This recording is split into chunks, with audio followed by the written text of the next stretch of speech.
Hotspot looks really good. There's just a few things wrong with his face. So because of this, I'm going to give him a 9 out of 10. Next, I'm gonna make Nubini Pizzanini. This is the second part, part 2. First, I'm gonna shrink down his head. Nubini. Next, I'm gonna make...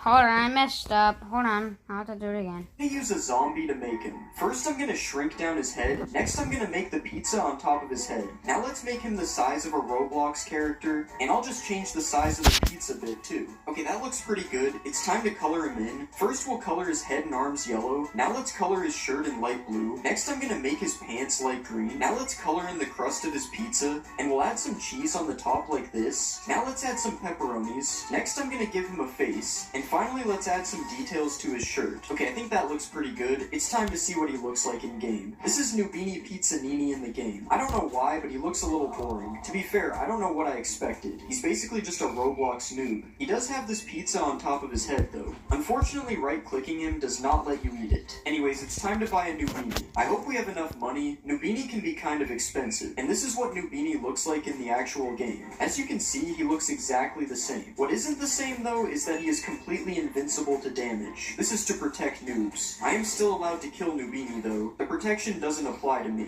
And when I kill Nubini, he drops a pizza. A pizza made of pumpkins. Definitely not a pumpkin pie. Honestly, Nubini looks pretty boring in the game, and he doesn't have that many features. So because of this, I am going to give him a 6 out of 10. Next, we will make Karker, and I'm going to use a horse for this one. First, I'm going to get rid of all this stuff. Next, let's shape his body into the seat, and we'll add a back part like this. Next, I'm going to make his legs into the shape of chair legs, and I'll add some feet to the front ones. Now let's turn this piece into an arm, and we'll put some fingers here as well. Now let's copy this over to the other side, and I'm going to turn this part into his mouth. Next we'll use this to give him a nose, and these parts are going to be his eyes. Alright, I think that looks pretty good. It's time to add color. First let's color his entire body light green, and I'm going to color his lips a bit darker. Next I'll color in his eyes, and I'm going to add a bit of detail like this. Alright, I think this is looking pretty good. It's time to add him to the game. Here's the chair in the game. I'm not going to bother trying to pronounce his actual name. As you can see, he has a different walking animation than the other brain rots. He has to wobble back and forth when he walks because he's a chair. His back legs definitely should be moving though. I don't know what's wrong with that. Anyways, let's just steal a chair, man. And this is what he looks like in the real game. If you right click on him, you are able to sit down on the chair. But you cannot control where you are going because that's not how chairs work. The chair picks your destination. He also is unable to drown for whatever reason. I feel like if you threw a chair into a lake, it probably wouldn't drown. So this one makes sense. If you kill the chairman, he gives you a wooden plank. This is because chairs can be made of wood. I don't think that this guy is made of wood, but I couldn't really think of a better block to make him drop.